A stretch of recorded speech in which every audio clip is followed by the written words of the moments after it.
Top quality और consistent performance के लिए सिर्फ सिल्वर पंप नाम याद रखना।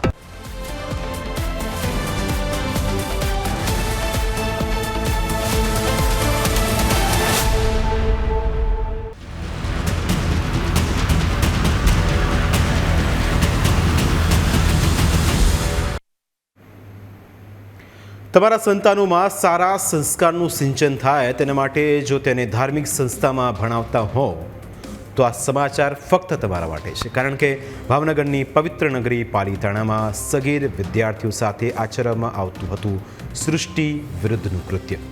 આ કારસ્થાન કોઈ બીજા નહીં પણ સિદ્ધ ક્ષેત્ર જૈન બાલાશ્રમના ગૃહપતિ જ કરતા હોવાનો સનસનીખેજ આરોપ લાગ્યો છે.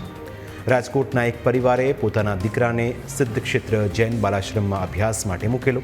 છેલ્લા 6 વર્ષથી વિદ્યાર્થી બાલાશ્રમમાં અભ્યાસ કરે છે અને છેલ્લા 3 વર્ષથી તેના ઉપર ગૃહપતિ હસમુખ શાહ સૃષ્ટિ વિરુદ્ધનું કૃત્ય આચરતો હોવાનો આરોપ છે. 10મા ધોરણનો આ વિદ્યાર્થી છેલ્લા 3 વર્ષથી તે ગૃહપતિનો અત્યાચાર સહન કરી રહ્યો હતો. પળ અંદરથી મરીને જીવી રહ્યો હતો. તેને લાગતું હતું કે જો આ વાત કોઈને કહીશ તો બદનામી થઈ જશે. તે સારી રીતે ભણવામાં પણ ધ્યાન આપી શકતો ન હતો. આખરે ગૃહપતિ હસમુખ શાહનો અત્યાચાર સહન ન થતાં આખરે તેણે પરિવારને જાણ કરી. વિદ્યાર્થીના પિતાનું કહેવું છે કે આવું ફક્ત તેમના દીકરા સાથે નહીં પણ અન્ય 4 થી 5 બીજા દીકરાઓ સાથે પણ થયું છે, પરંતુ સંસ્થાએ ડરાવી ધમકાવીને તમામને ચૂપ કરી નાખ્યા.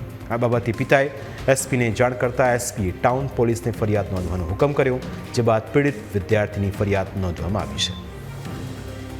હસમુખભાઈ શાહ જે મૂળ રહેવાસી છે સુરેન્દ્રનગરના અને અહીંયા બહુ ઝાઝા ટાઈમથી આ ગૃહપતિની જગ્યા ઉપર છે. બીજા 4 થી 5 બાળકો સાથે થયું છે, પણ એ લોકોને બધાને શું છે કે પેરેન્ટ્સને અને બધાને દબાવી દીધા છે કે તમે કાંઈ બોલતા નહીં, નહીંતર તમારું કેરિયર સર્ટિફિકેટથી માંડીને હું બધી વસ્તુ તમને કોઈ વસ્તુ આપીશ નહીં. અને આ જે મારી પાસે અરજી છે એની સાથે મેં લેટર નોટ કરું છું. એ લેટર જે છોકરાએ લખેલો છે એની સાથે બી આ દુષ્કૃત્ય થયેલું છે, પણ બધાના ફેમિલીના વાલીઓને એને સાહેબે બીવડાવીને રાખ્યા છે અને પ્લસ અહીંના ટ્રસ્ટીએ પણ બીવડાવીને રાખી દીધા છે. પરિવારનો આરોપ છે કે સંસ્થાના ટ્રસ્ટી શાંતિ મહેતાએ આખો મુદ્દો દબાવવા ખૂબ પ્રયાસો કર્યા, પરંતુ સગીરના પિતાએ એસપીને રજૂઆત કરતાં જ આખરે પોલીસે પોક્સો એક્ટ હેઠળ ગુનો નોંધ્યો છે. પીડિત વિદ્યાર્થીએ જણાવ્યું કે હું 8મા ધોરણમાં હતો ત્યારથી બાલાશ્રમના ગૃહપતિ હસમુખ શાહ મને બ્લેકમેલ કરીને મારી સાથે સૃષ્ટિ વિરુદ્ધનું કૃત્ય કરે છે. છેલ્લે ગત 12 માર્ચના રોજ મને બાલાશ્રમમાં સીસીટીવી કેમેરા ન હોય તેવા પ્રાર્થના હોલમાં બોલાવીને મારી સાથે સૃષ્ટિ વિરુદ્ધનું કૃત્ય કર્યું, જેના કારણે છેલ્લા 3 વર્ષમાં મારે ગળાનું અને પેટનું પણ ઓપરેશન કરાવેલ છે. મારી સાથે અભ્યાસ કરતા અન્ય 7 વિદ્યાર્થીઓ સાથે પણ હસમુખ શાહે સૃષ્ટિ વિરુદ્ધનું કૃત્ય કર્યું છે. ઉલ્લેખનીય છે કે પીડિત વિદ્યાર્થી ધોરણ 10ની પરીક્ષા બાદ વેકેશનમાં ઘરે ગયો હતો, ત્યારે સમગ્ર હકીકત પિતાને જણાવતા પીડિત વિદ્યાર્થીના પિતાના પગ તળેથી જમીન સરકી ગઈ, કારણ કે વિશ્વાસના આધારે તેમણે પોતાના બાળકને બાલાશ્રમમાં મૂક્યો. સૌથી પહેલાં તો વિદ્યાર્થીના પિતાએ આ બાબતે સિદ્ધ ક્ષેત્રના ટ્રસ્ટીને જાણ કરી અને પાલીતાણા ટાઉન પોલીસને પણ વાત કરી, પરંતુ પોલીસે પગલાં ન લેતા આખરે પરિવાર ન્યાય માટે એસપી પાસે પહોંચ્યો હતો. આખરે બાલાશ્રમના ગૃહપતિ હસમુખ શાહ સામે પગલાં લેવાયા. બાલાશ્રમમાંથી તેમનું રાજીનામું લઈ લેવાયું, પણ શું રાજીનામું લઈ લેવાથી કામ ચાલે? કારણ કે એક વિદ્યાર્થીનું આ પ્રકારે જાતીય શોષણ કરવું એ કોઈ સામાન્ય ગુનો નથી. તેને ઝડપી પાડીને પોલીસ કડકમાંથી કડક સજા કરે તે જરૂરી છે. એક નિર્દોષ સગીર વિદ્યાર્થી સાથે સૃષ્ટિ વિરુદ્ધનું કૃત્ય થયું ફક્ત એક ગુનો નહીં, પણ તે માનવતા સામેનો ગંભીર પ્રહાર છે.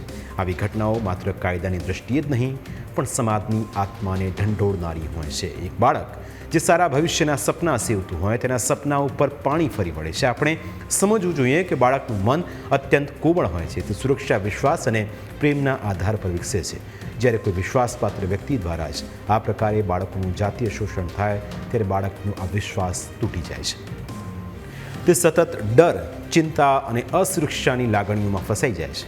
ના તે સારી રીતે ઊંઘી શકે છે, ના પોતાની વેદના કોઈને કહી શકે છે. પોતાની વેદનાને તે ક્યાંય વ્યક્ત નથી કરી શકતું અને ડિપ્રેશનનો શિકાર બને છે. ઉલટાનું તે પોતાને જ દોષી માનવા લાગે છે, ભલે તે સંપૂર્ણપણે નિર્દોષ હોય. કેટલાક કેસોમાં બાળક સમાજથી દૂર રહેવાનો પ્રયાસ કરે છે, મિત્રો સાથે રમવાનું ટાળે છે અને અભ્યાસમાં રસ ગુમાવે છે. માનસિક રીતે આ પ્રકારનું આઘાત લાંબા ગાળે depression, post traumatic stress disorder જેવી ગંભીર સ્થિતિ તરફ દોરી શકે છે. બાળક ફરીથી સામાન્ય જીવન જીવવા માટે સંઘર્ષ કરે છે. યોગ્ય માર્ગદર્શન અને સહાનુભૂતિ ન મળે તો આ ઘા વર્ષો સુધી તેના મનમાં રૂજાતો નથી.